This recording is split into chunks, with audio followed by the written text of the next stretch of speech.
Hey there, everybody, and welcome to another Age of Grogu. And today we are going to be talking about the Book of Boba Fett trailer and doing a breakdown of it. With me, I've got Elijah, and also for the first time in a little while, we've got Max back again, who is our resident Star Wars, Clone Wars fan as well. And we've got a lot to talk about with this. So, how you doing, Max? It's been a while. Yeah, I'm doing well. Yeah, that's cool, man. So you've had the chance to check out the trailer now, and what are your initial thoughts on it? I just think it looks great. There was so much that popped out to me, but I think the tone was completely different than what I thought it was going to be. Yeah, it's definitely got a different tone to it. Elijah and I did a reaction video. We dropped it the other day, and figured this is a good time to do a full breakthrough. But in our reaction, it definitely came through as this new vibe, this new tone to it. I mean, I've sat and watched it a few times now, and it's still something I find, new stuff every time I see it. It's interesting. I cannot wait. So yeah, Max, what else comes to your mind from that trailer when you're thinking about it? What's a lot more Fennec than I thought there was going to be. I thought she was kind of, going to dip out, but she was there. She's in the show. She's front and center, isn't it? Yeah, she literally is supporting role. I mean, it looks like it, which is cool. More Ming Na Wen for sure. Which Absolutely. Is her third show back to back that her Star Wars show she's in. Yeah, totally. Yeah, three shows in a row. Yeah, and this will probably be like she's the sidekick or like the side the side piece to Boba Fett. So I'm sure I'd say she's like coexisting, co-acting, co-role kind of thing. It's cool. Yeah. I mean, I want to know more about her background too, and I'm hoping that this series might actually jump into that.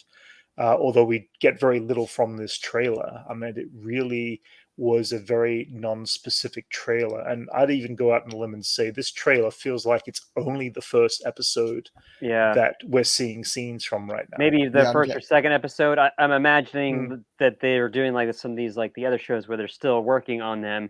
So they may be working on the last show up to a month before we even see it, or weeks before we see it. They've already shot everything from this series. I mean, but like finishing and editing and adding in sound and like all of that stuff. I'm sure they're like one working in order or whatever. So no, completely, for sure, yeah. But so yeah. Anyway, let's kind of start this breakdown here. I'm going to pull up the video, and we're just going to go through scene by scene. Kind of talk about bits and pieces. There is some stuff further on that I want to kind of point out that could be kind of what feels like it might be some flashback sequences that we may see, and I want to kind of point those out. So what I'm going to do right now is we're going to put this guy up here.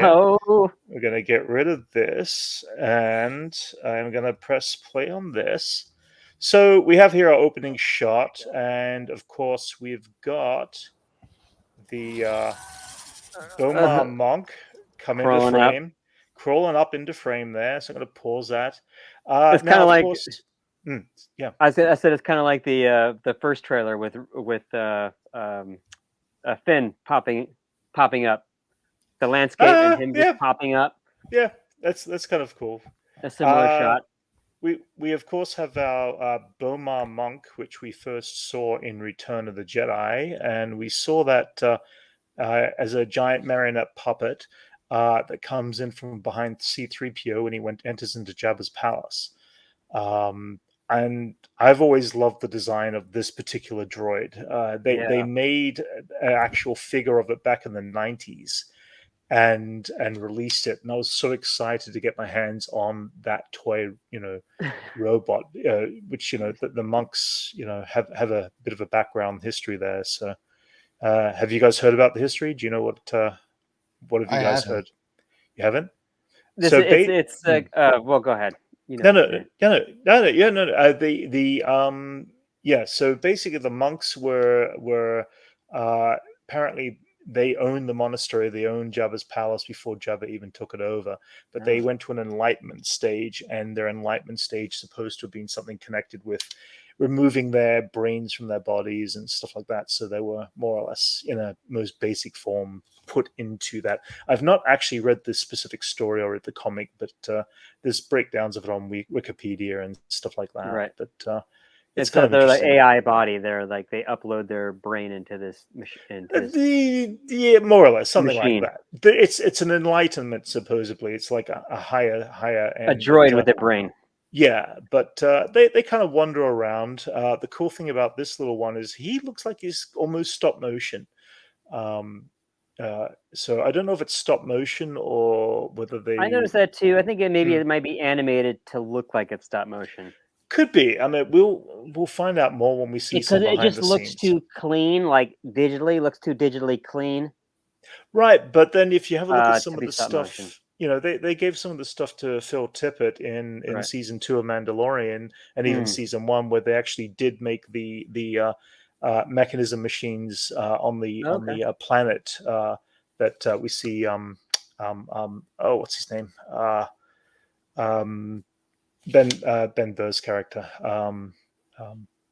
Anyway, when we see that in the background stuff on the junk planet and stuff like that, so there's some cool stuff that they did stop motion. So, but let's move forward from this and see what goes next. I am not a bounty hunter. So we have here one is Boba Fett talking, obviously, in Jabba's palace. We see set up. We do notice what looks like a kind of different version of the pit droid handing Boba his helmet. Right. The pit droids, of course, are these guys, but slightly different kind of design. It's kind of interesting. I want to see more about that. Yeah. His helmet's definitely scuffed up a lot more. Yeah, it is. Yeah, he's definitely been through a few fights since the end of Mandalorian season 2 there too. That is absolutely evident in what we see here. A lot more scratches and dents and stuff like that, so which is cool. So let's see what was the next. Okay. He's younger. Yeah, well, younger or kind of, he's definitely a lot cleaner than he was before, huh? He went to the spa and had a facial. He went to the regrew his eyebrows. One thing I've really missed is this hidden gem. Here in my hometown, Rotorua. The Polynesian spa. Have you seen that? You've seen the whole spa thing that Tamara Morrison has talked about, right? No. You what? Oh, you haven't? Oh, I haven't seen that.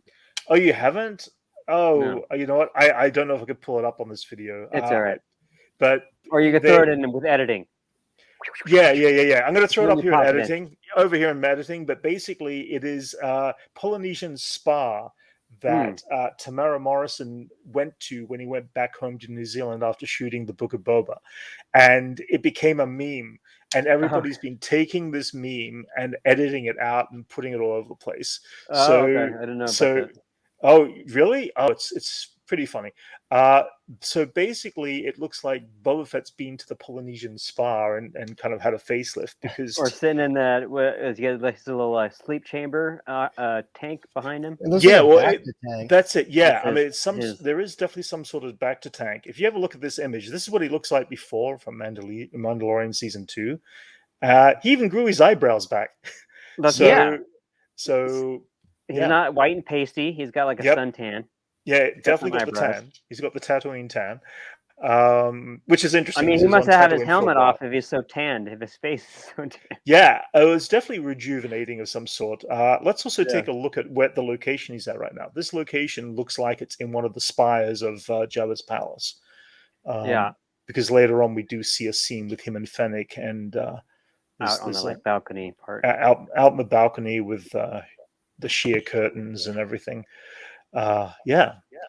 And so, yeah, I'd like to know more about what's going on in this room, because it seems like it's just like his own little personal relaxation chamber. But the fact there's a medical tank in there is also something interesting too. So, And is that the pit droid again, right next to him? Yeah, it's all the same. Okay, frame, that's shot. the following shot. Okay. Yeah. Seems like he's got his own personal. It looks pit almost droid. like a royal pit droid. It's like got Could gold. be. It looks like. Yeah. It's we're only seeing just the bare top of his head, so it's definitely a much more advanced pit droid there. Probably one of Jabba's or one of Bib Fortuna's characters. So yeah, let's go to the next sequence. I've heard otherwise. So whoever that voice is, it definitely sounds like Din Djarin to me. Yeah, it definitely doesn't sound like Boba.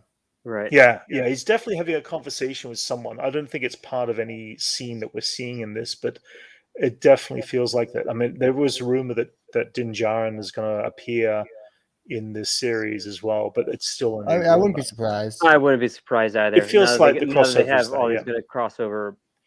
Characters and. No, totally. Yeah. You know, I could see other characters coming into this. Right. Correct. Yeah. No, for sure.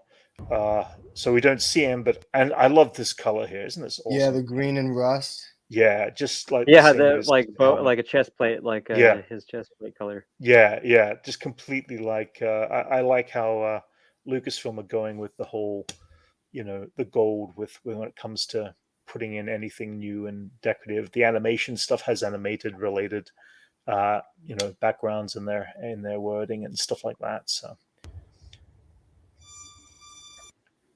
Here it looks like we're on Tatooine. This feels like it's also in that canyon that we've already seen a big wide shot of. Yeah, I'm assuming it's all the same city that they're showing. Yeah, it feels like it. Yeah. Wherever this is on Tatooine, it seems to be all the same area. Yeah. Or maybe just outside of where Jabba's palace is. Maybe Jabba's palace is just. This feels even further because this is the canyon wall. You can see the canyon wall behind it. So because the canyon wall is back here, it feels like it's definitely in that same place. But this also feels like a central courthouse or something. So continue on. And the townspeople definitely don't look happy to see Boba Fett there. I mean, they're definitely armored up for a reason. Yeah. I like the one dude's got like the Hoth glasses, goggles on his yeah, almost like the Hoth goggles. Yeah, it almost is actually. Just nice set dressing. I always love the set dressing on the. Yeah, I'm just I'm getting distracted by all the stuff in there. The lanterns in there, and like the bird cage or whatever's up in the.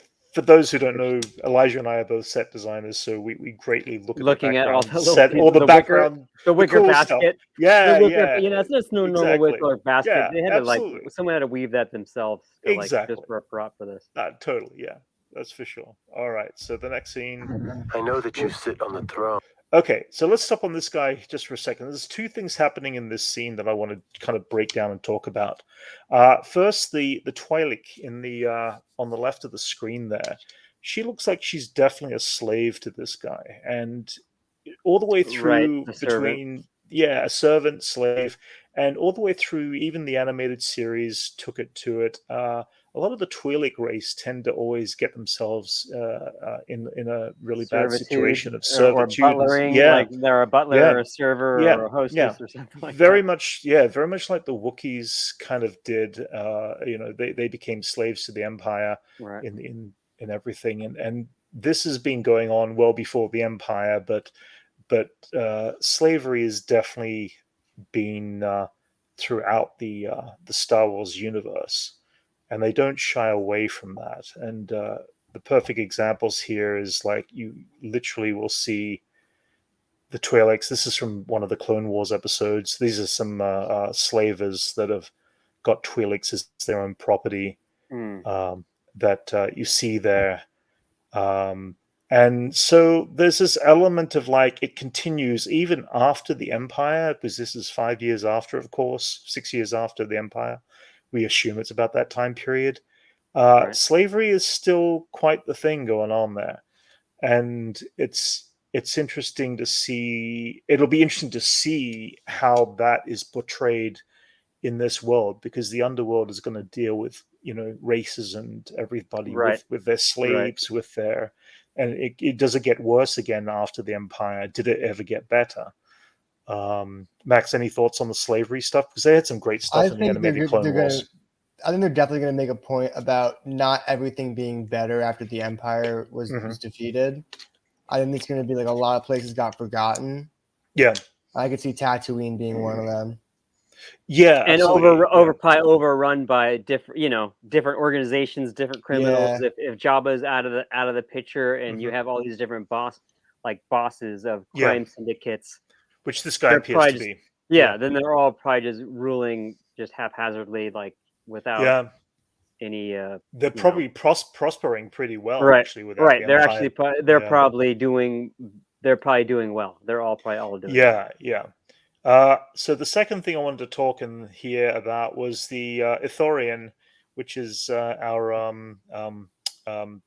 Hammerhead-based character, and there was the rumor that this could be Doc Ondar from Galaxy's Edge, but which is what this character is here. If you've ever been to Galaxy's Edge, you actually see Doc Ondar, a physical Ithorian, which is really awesome of a character. You would think that they would just running a shop, like they would just make that shop like in the make him a salesperson, and this is like a different. I mean, it definitely doesn't feel like Doc Ondar though. It's definitely. They're both wearing green. And isn't this guy wearing like a translator on him? Yeah, so I've got a close up here, and you can see around the neck. There's this translator device, and we've actually seen that before in the animated Clone Wars. They actually have brought in this translator device, so means that this kind of race is so out there linguistically that they can't speak human at all, which is kind of cool because we're going to see a breakdown. I personally love subtitles for our aliens. Like Greedo always needs a subtitle for me, but don't they don't in the Star Wars verse they don't call English, do they call it common language, or what is the name for it? Instead of English, it's basic. Basic, okay. Called basic, yeah.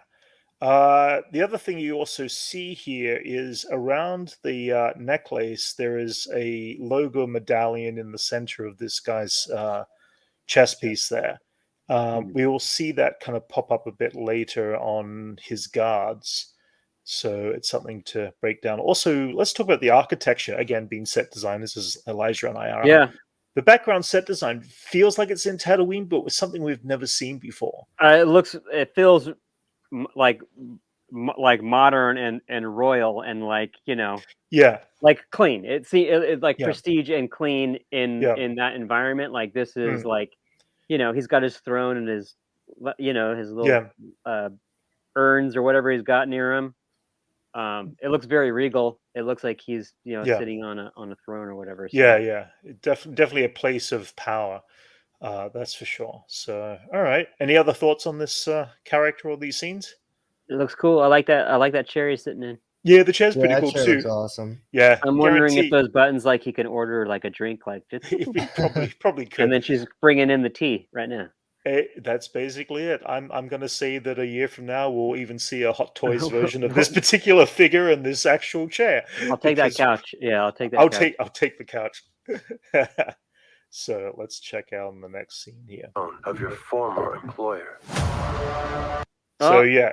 So this is the city. This is a giant city because there's a huge city in this crater or what in the Earth, and then there's a giant city above it.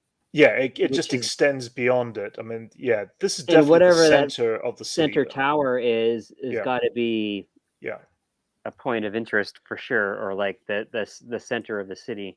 Yeah. Now the big thing for me is that Mandalorian season 2, I think it was, set up Mos Pelgo, which seemed like there was only like maybe 3 cities total on Mos Eisley that they kind of referred to, and Mos Pelgo was the one that disappeared and collapsed under the ocean, under the sea or whatever, and really it's still there.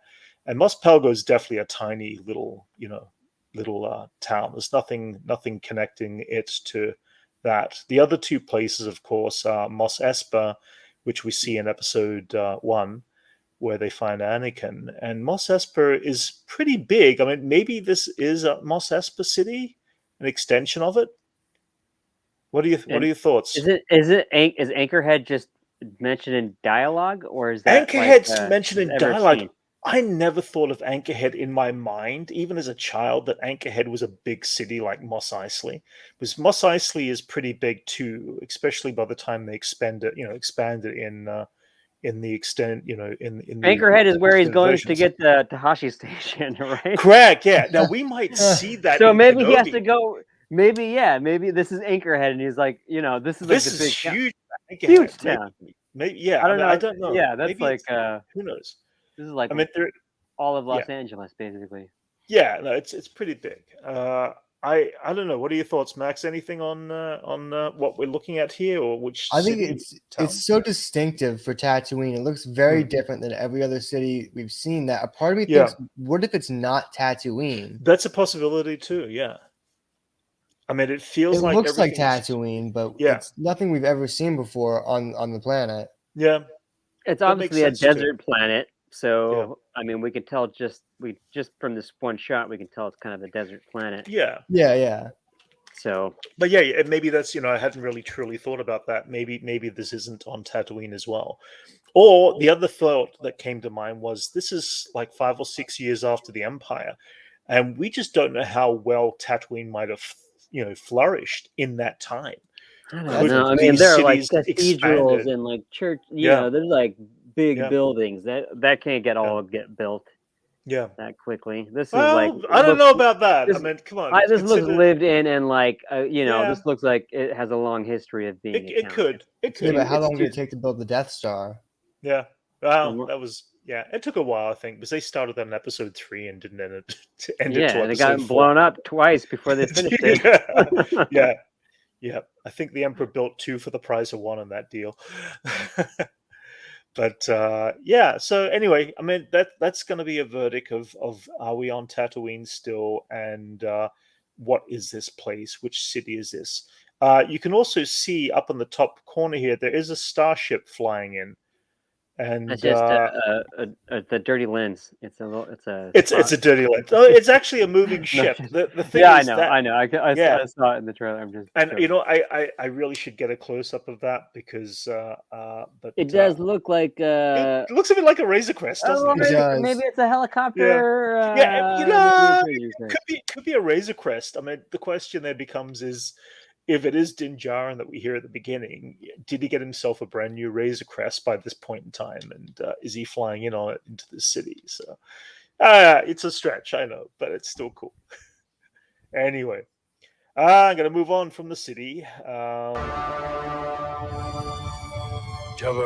There again, we've got the throne that we see at the end of Mandalorian Season 2. There's nothing really new in this shot except for the fact that it's a cool-looking throne. I like it. Cool. Ruled with fear.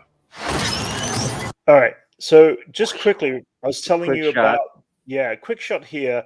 It's pretty hard to see on this particular shot. I think you see it on one of the other ones, but they do have these medallions around the neck, which are all the same crest or the same emblem. The same crest as what we saw with the Ithorian. So I assume that this is one of his guards. But going with I mean, it's the same palace. It's got the same walls and everything. It's the same palace. For sure. Yeah. Same room, possibly. Absolutely, yeah. So it's definitely in the same place, and they're definitely not under Boba Fett's rule, at least. So this could be his guards. I also like the colors of the uniform too.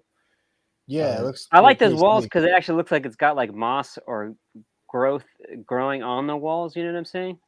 Yeah. It's kind of look like it's whatever. It feels like underground, maybe it's underground. Yeah. Possibly, it feels like it's definitely a language or something as well. It looks like writing, but it also looks like there's like dirt or moss growing on the wall. Yeah. Anyway, I mean, this guy's kind of colors also kind of resemble Boba Fett's armor, which is kind of interesting. Just the red and the maroon and the green, but.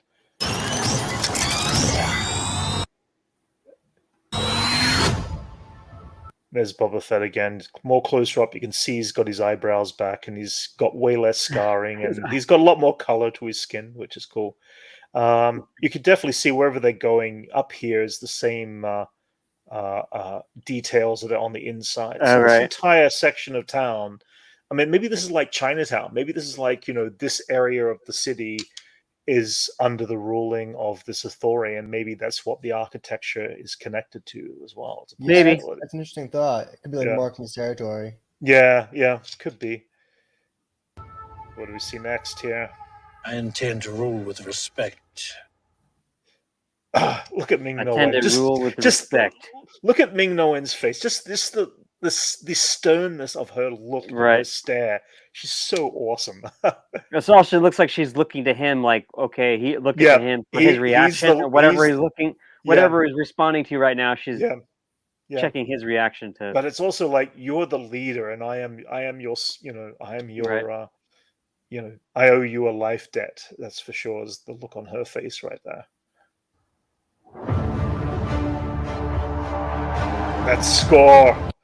That score is so good. So I do want to point this out. This is something that I was telling you earlier about. There might be some stuff in here that might be flashbacks. And the reason I say that is, if you look down right here, somebody is walking towards Jabba's palace, which is the same door that 3PO and R2 entered. Right. And it's a single person going towards it. Now, it would be very rare for anybody to be able to just walk up to Jabba's palace. And the reason I say this might be a flashback is this Boba Fett after he escaped from the Sarlacc pit? And is it him coming back to Jabba's palace to either collect his ship or whatever, thinking, only to have Bib Fortuna in charge and be locked out of this? I mean, it seems like it's a possibility. I don't know. Your thoughts?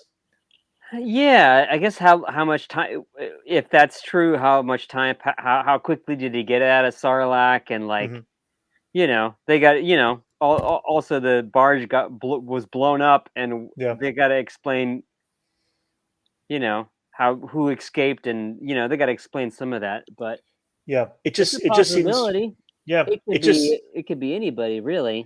It could be anybody, but I mean, it could be Din Djarin. We don't know, but at the same time, it's like, it just is very strange to focus on a single character walking towards the palace, unless it is a flashback sequence, because it feels like when it's got something to do with the plot, with what's going on there. It tells me something. It feels like they're going to start bringing in flashbacks or telling backstory through.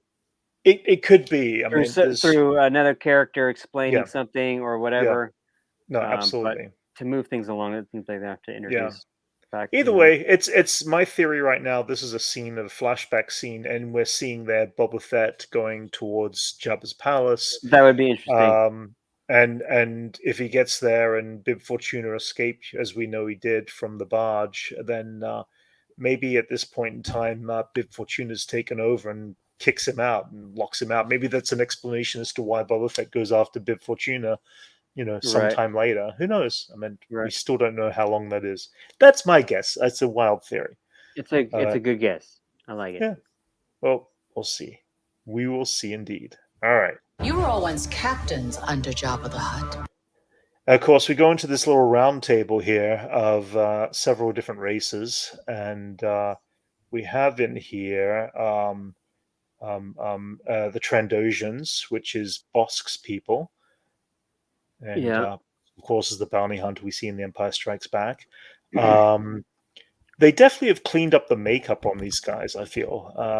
They lost it a little bit in Mandalorian in season 1. We see them attacking Din Djarin at the beginning, in the desert there with in the underground section there when he has rescued Grogu, and they look a little weird, but these guys look a bit more makeup and realistic.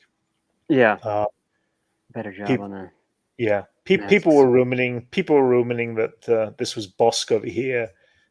People think that this guy might be Bosk here, but I doubt that very much. It doesn't feel like it. Yeah, these got to be different different characters, and it just feels this seems like a mafia table meeting where he's talking to the other the heads of state, the heads of the heads of the gangs or crews or there's no reason Boss could be there. If it is a negotiation meeting. And not to mention that Bosk anyway, his uniform, I would expect to see when we see Bosk, he's going to be in this similar uniform that he's definitely got to be wearing a yellow something. Yeah, absolutely, for sure. Yeah. And Brent, I'm just now looking. I'm just now seeing this, but I'm seeing the stairs in the background. Do you think this is any chance this is directly like right in the middle of Jabba's palace? It feels like it could Jabba's be palace. Yeah, this actually feels like it might be at Jabba's palace. Like I mean, in Jabba's palace, it looks it's totally looks like it could be right, not in that throne room, but. No, it actually almost looks like the main entrance to the throne room, right in this area. That's what right I'm saying. Here. That's what I'm saying. Absolutely, it could be just that right in that middle spot. Yeah, I mean, come on, they're all sitting over the top of the would-be Rancor pit, So we'll maybe. I mean, they could bring in a table. His throne could be just the other, other side of them or whatever. Yeah. The other guys we see back here are part of the what are they? Clatuians. Barda's people that we see here, which are interesting as well. We'll go into a bit more depth on one of those characters and one of those looks in a moment. Let's look at the reverse on this image. I'm here to make a proposal. Let's meet. All right, so let's check this out here. Our Gamorrean guards in the back here. We've got the slightly more what we would call the buffer Gamorrean guards, I'm guessing. And shirtless. In shirtless buff or whatever. They were wearing a whole thing. Oh yeah, I personally, leather suit. I love the leather suit on these guys. I think these guys were definitely a lot fatter under Jabba's ruling. But I think these guys had bigger heads and giant necks. Shorter and stockier. Yeah. Now they're a little kind of scampier, and we do see them at the beginning of season 2 of Mandalorian, of course, and we see them fighting in the ring with the vibro blades. But I'm kind of repulsed by their look at the same time. It's a little weird. It's a little weird. I think maybe if they had some clothes on and they weren't shirtless. I mean, then again, also you consider the fact if you think of like the Arabian Nights and that sort of stuff, they would have their big, beefy, heavy duty, roughnecks standing behind them.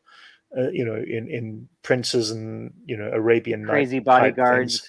Yeah, but usually they wouldn't have any sort of they'd only have loincloths on too. So maybe that's where this whole vibe is coming from, but it's still kind of gross. At least on my thought. I agree. Yeah. Let's see what else we got here. Mutually beneficial. Oh, and we just missed them. But yeah, we also see here a couple of the what's his name? Aquilish, which is Warisman's people who we see, of course, in Star Wars: A New Hope. And these guys also creep me out with all the hair too. I mean, it's kind of a weird. Yeah, I would choose not to be this alien if I had to be an alien in the Star Wars universe. Not very attractive. They are not attractive at all. No, I completely agree. And we've never seen a female species of this. Alien, we could have, and we might have not even known it. Maybe the one in the red is a female. Yeah, this one looks like it could be a female. Yeah, I mean, they're definitely part of the hierarchy of whoever is running Tatooine in their own little right. But we also saw them on, we did see them kind of scavengers versions of these guys in Mandalorian as well. There were at the beginning of season 2 when they're kind of scurrying through the Mandalorian underground on Nevarro. In the Mandalorian. So that's about it with these guys. I mean, we've got all the heads at state there. Beneficial. Yeah. So we see here again, just breaking this down. This is definitely that same place we saw in the beginning where Mando is, where Bubba is at this top spire of Jabba's palace, which is kind of cool. It's got again the same curtains and the same drapery and all that. and it's beautiful. It's such a beautiful imagery. I mean, there's so much stuff that they, out of a desert planet that they're still able to pull some great and a bunch of visuals. clouds on Tatooine, so maybe it Yeah. rains at some point. On Tatooine, yeah. I mean, maybe, We haven't but seen probably not. clouds really, right? There's a lot of clouds. Like that's heavy clouds. If you look at Star Wars: A New Hope, yeah, during the sunset when R2-D2 is rolling through, there's definitely a bit of cloud going on about that. But I think that's just uncontrollable cloud that you've got no, right, no natural choice of, in A New Hope. But the thing is, these clouds do not produce rain, obviously. yeah. But that's what the moisture evaporators are there for, I guess. I guess, yeah. Suck it out of the clouds. Moisture out of the clouds. Yeah. Why speak? Okay. Yeah, I also think this is a flashback. I'm gonna put that out Yeah. there. I think this is Yep. a flashback of showing what happened to Boba after he got out of the Sarlacc pit. I think so too. Now, you see how there's dust blowing through the air? What if that's not dust? And this is my theory. It's smoke from the sail barge blowing up. Yeah. I think it's very believable. Just the rate and the pace it is blowing, it's such it's midstream of the frame. And they're coming out to pick up scraps from the explosion. Yeah, from the sail barge, and this is where they might find Boba Fett. A hand comes out of Yeah, I mean, look at this. Look at this scene again. Just as the way crawling out of the way this sand is blowing or smoke, it just looks more like smoke to me than a sandstorm. Why speak of conflict? See how it just has that very directness going across? It's thick. Yeah. It's like it's thick, exactly. Yeah, and it could be sand, but there's a slight discoloration of it. Yeah, so it does not seem like this. It's billowy and not just like a full. Yeah. So I feel like that's our second flashback in this trailer that we might see of something going on in the past that shows us part of the backstory to, especially with Boba Fett getting out of the Sarlacc pit. That's my theory, at least. Because I mean, we know that Mando has a very good rapport with the Sand People on Tatooine. He seems to be able to figure out and speak their sign language. And we know at the beginning of Mandalorian Season 2 that Boba Fett spent some time, obviously, with the Sand People. He's got a gaffy stick. He's got, full-on protective clothing. And he's been out the desert for a while. And we don't know that story.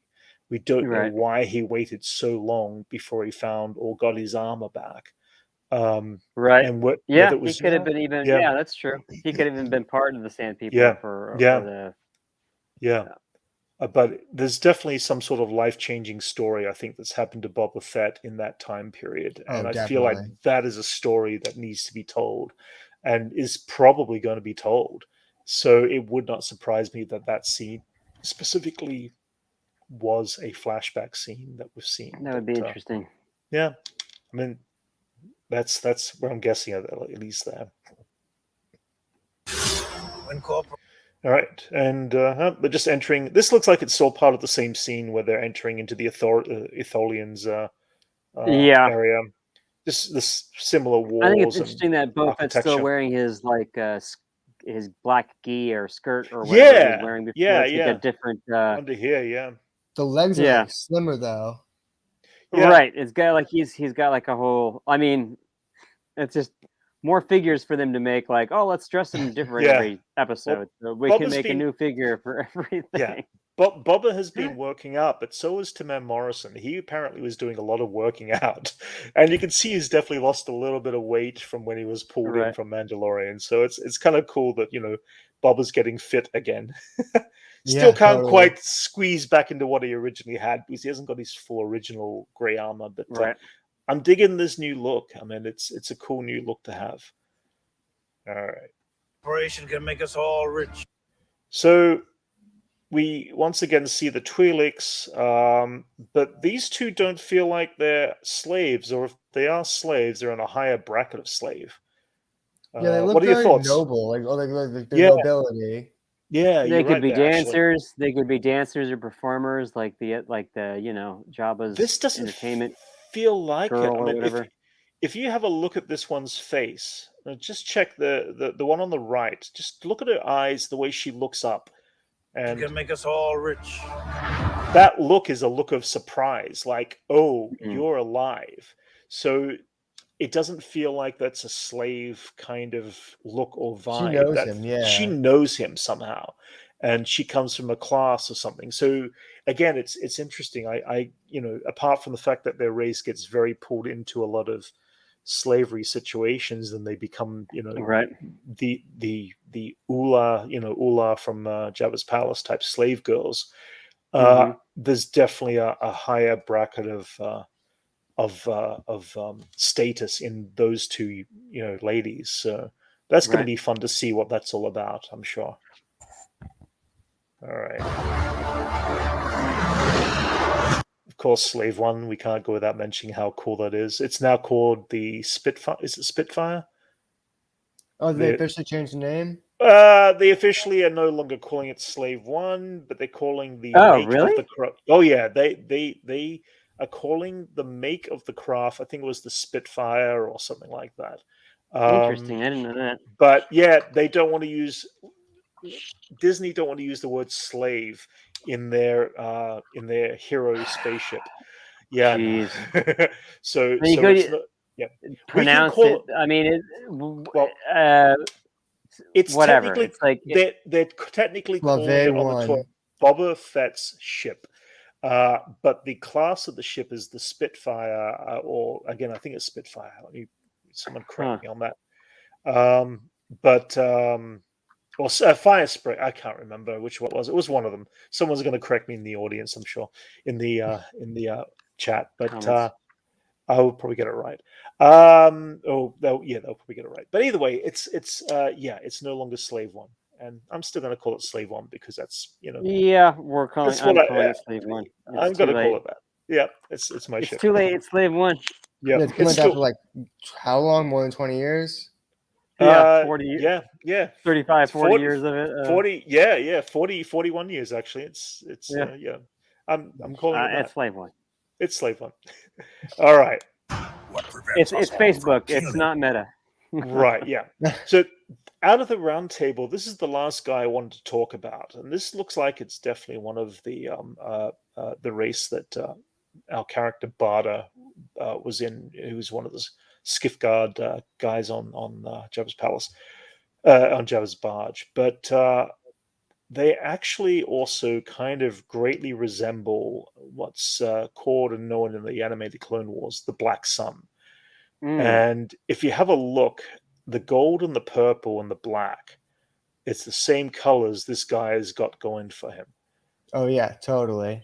And yeah. the Black Sun are huge in the Clone Wars because Darth Maul ends up by basically becoming the head of of all of the syndicates back during that time period, which leads it all the way through into Solo when he forms his own syndicate Crimson from there, the Dawn. Crimson Dawn. Yeah, I can't wait to see that in live action someday. Yeah, it's I know, coming. yeah. I have a feeling it Yeah. could come in this. yeah. So this all sprouts from the Shadows of the Empire books and animated comics and everything. And Prince Zizor, I think there's different pronunciations. How do you pronounce it, Max? Prince Zizor? Yeah, that's how I've always said it. Yeah, Zizor? Yeah. I didn't know there was another way. No, there's a different. For years, the pronunciation has been slightly different. It depends on your dialect and your twang of how you say it. But basically, that character was introduced in that book series, and who is one of this race, and he was part of the head of that. But we haven't actually ever officially seen that character, and that character has not become the new canon. But part of me wants to think that somehow that will happen. Anyway, my feeling, and this looks like it's still at the table. This is still at the table. Yeah, definitely. But it feels like same room. It's the same scene. If this guy's not the Black Sun, then he's definitely representing part of the Black Sun on Tatooine, which is kind of interesting. I mean, I just love the look of these guys. They're very cool. So yeah, sorry, I got to text that. All right. So anyway, I'm just gonna let that kind of go past, and I'll cut this out. All right. Okay, seems like it's okay. Sorry, I got text in between there. All right, so yeah, so they feel like they're I feel like this guy could be part of the Black Sun just from the colors and stuff. All right. And take. All right. Let me get this back to that too. All right. Okay. There you go. Sorry. Yep. There we go. All right. So, oh no, this is What we okay. So we've got here a shot of Boba Fett's helmet falling to the ground with a whole pile of credits coming out, and hiding those, coins in his helmet. Yeah. Well, during the fight, this is obviously the fight going on. Yeah, this is a weird situation. This is a weird situation. It falls off. Like, does he throw it close off? Up. This is a close up look, though. This is all Republic credits. I think it's an offering. It could be an offering of some kind. Yeah, possibly. I mean, is it going to be from Boba Fett to someone, or someone removed his helmet? And it's weird that it's in his helmet. It's a weird situation. Coins in your helmet, like yeah. why are they in his helmet? I doubt Boba Fett keeps coins in his helmet. So someone's put them in there. It feels like. There's definitely a story behind that. I have no idea what that's going to be all about. But anyway. An interesting shot kind of reminds me of the Jango Fett head getting chopped off. Oh yeah. Actually, it does, doesn't it? That's interesting. The fact that actually that's very close representation of Jango's head being removed. Yeah. Interesting. Good call on that one. All right. Daddy, no! Oh. Well, at least we know Boba Fett's head is not in that helmet. So going back here, we have these shields that have popped up before, and we have seen them from episode 1 from our friends the Gungans. And Misa forgot about that. Yeah, the same one, just different colors. So it seems like an energy, type shield, and it was something else that someone had said online that they also kind of represent the ray shields that you see on Naboo when Obi-Wan's fighting Darth Maul and the ray shield separates. Now these guys are like red and black. What's up with that? They're like ninjas, and I'm sure their shield or it's red as well. So I'm sure it's in this sort of. It feels. I don't know if it's black. It's just. I don't know if it's black from the sun or whether it is, or whether it's the dark green. It feels like the same or very similar costumes that was worn inside the Ithorians, the guards inside. So it looks like we could be in the same place still. Okay. And this is just outside of his outside that courtyard. Yeah. Either way, I mean, these guys are going to be in trouble when they go to fight against Boba and Fennec Shan. We'll just go into there as well. We see very briefly right here, these weapons are definitely vibro weapons, and that in the Star Wars universe is blades with some sort of vibro kind of, repulsor kind of weapon device, very similar that we saw that Dryden Voss had with his little knives there.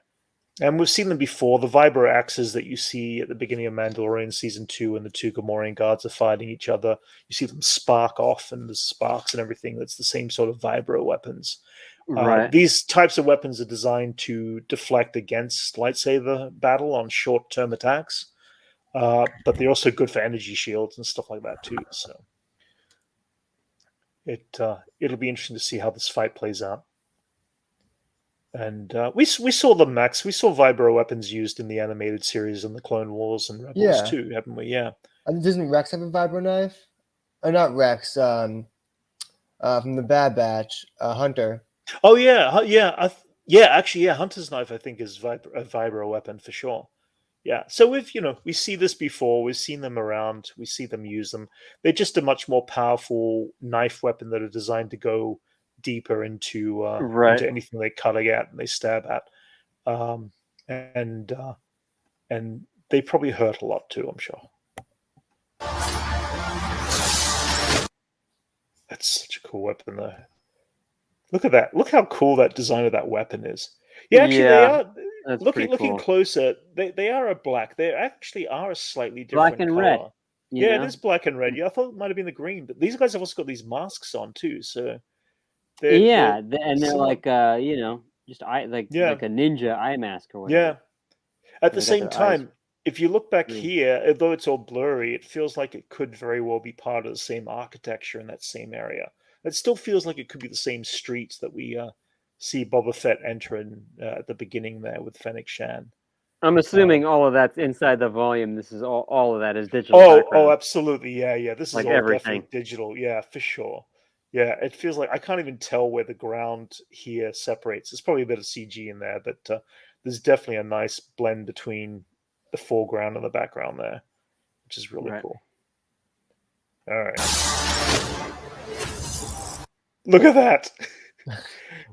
Just Your like rage. the looks on his face, it's so good. This is the only time we ever see in this entire trailer where he looks like he's getting pretty violent with somebody. Yeah. Yeah, So and that's got to be like war, like what do they call it? Like fighting war faces or whatever that he's doing, like part of his oh yeah, fighting absolutely, style. yeah, no, totally, yeah. There's definitely a very New Zealand style native background to his look and stance and everything, Scary. but very expressionistic. I'm looking forward to seeing more of that when we as the series goes on. Boom, takes If out you had someone. spoken such insolence to Jabba, he'd have fed you to his menagerie. The So menagerie. Ooh. the menagerie, we know exactly what she's talking about there, right? She's Yeah. definitely The talking Rancor. about the Rancor, which of course died at Rancors. the end of Return of the Jedi. Now, here's something that they did introduce in the animated series, The Bad Batch. And Elijah, you don't watch The Bad Batch. I'm basically, in fact, Max, give us an explanation to what happens in The Bad Batch in one So of the there's a whole episodes. episode where the Bad Batch is rescuing a baby Rancor, and the twist at the end is that Moochie! the Rancor is getting delivered to Jabba's palace to Bib Fortuna. Oh. And here it is. Bib Fortuna picks Oh. up the baby Rancor. Now, this, of course, Okay. takes place during the time of when the Empire has just taken over the galaxy at this point. So this is in the first year of the events taking place of the Empire taking over. Mm. So this baby Rancor's got maneuvered to kind of grow up and get old. But this was a male baby Rancor, and supposedly by the canon universe, Jabba's Rancor that was killed by Luke Skywalker was a female Rancor. So nobody quite knows whether or not this was in fact the baby Rancor that Luke killed. Maybe it had a sex change. I don't know. Maybe it went through some sort of, what's it called? We don't know the how Rancors work exactly. Maybe they're unisex or they change or something like that. Maybe they're not. That's really stupid. I'm going to cut this entire conversation out. We need Dr. Ian Malcolm to come in and explain frog DNA. I'm probably gonna. That's it. Yeah, exactly. Frog DNA. It's probably frog DNA. Man, I'm Life finds a way. Life finds a way. Exactly. Yeah, they'll get pregnant somehow. That's it. So either way, it's either that or the Rancor that got killed is an entirely different Rancor to this. But the question is, did Bib Fortuna ever put Moochie back in the pit down below? Which that pit was designed to be a deterrence for people, and as Boba Fett does say in this following scene here, please speak freely. Speak freely, which is basically saying that Boba Fett is going to be a more fair and just leader than Jabba, who ruled on fear. So I still question whether or not Moochie's down in the pit, which would be kind of cool if I think Moochie probably had a good life. I think Moochie had a good life. Yeah. And I don't know. They'll have a Rancor. Who knows if it'll be Moochie or not?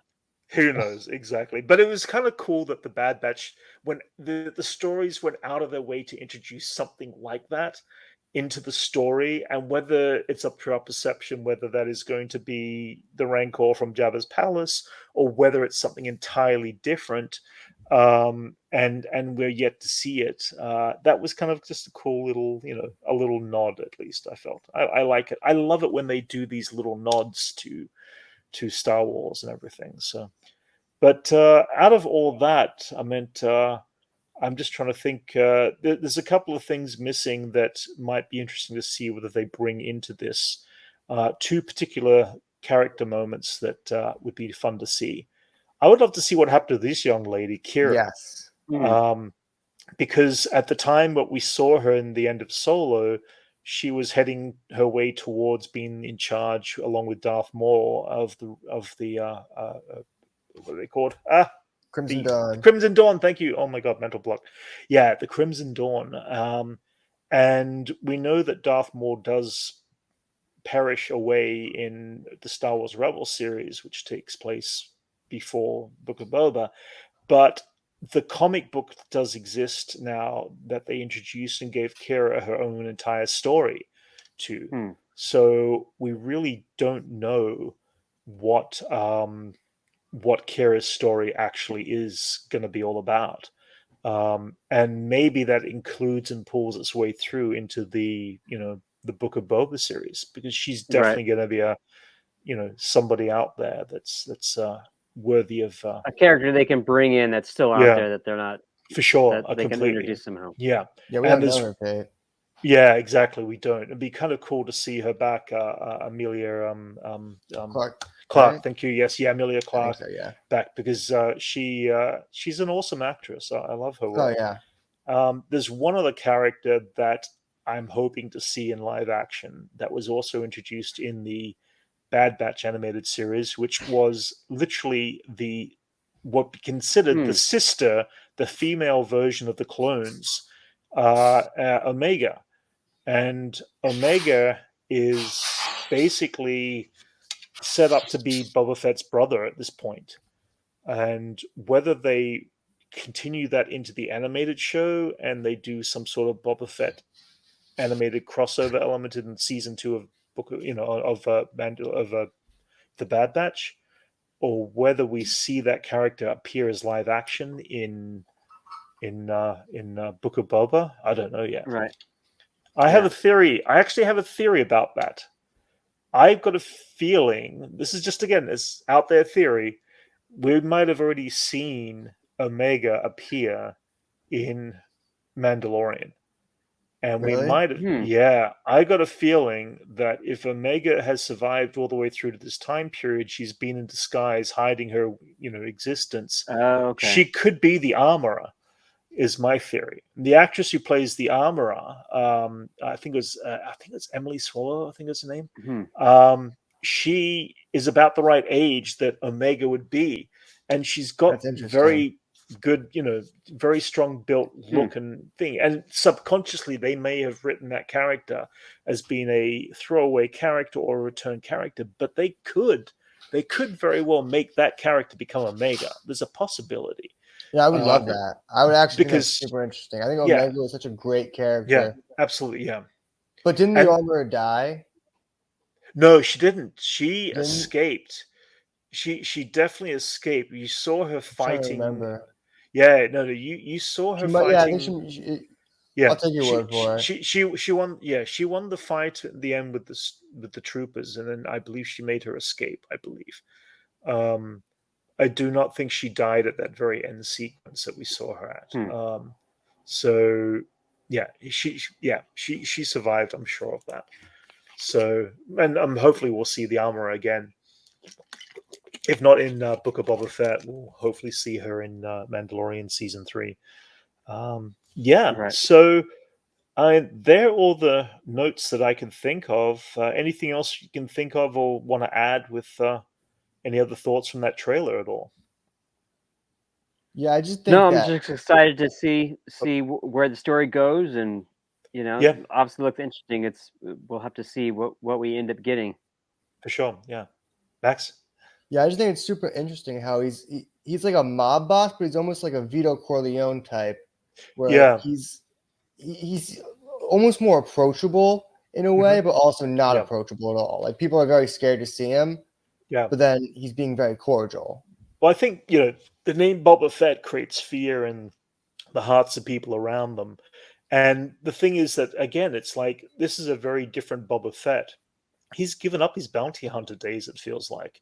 I mean, a bounty hunter does not take siege to, the head of the cartel's palace and take it over unless he's changed his thought process. And I think we're going to see a very different story to Boba Fett. And I think he's still a very brutal man at the core, and he's going to get the job done to keep the peace, or his version of the peace, or control. But even in the trailer, they say, if we all work together, we're all going to be able to make some, get rich out of this. So he's obviously now in it for the money too. So I want to know who this new Boba Fett is.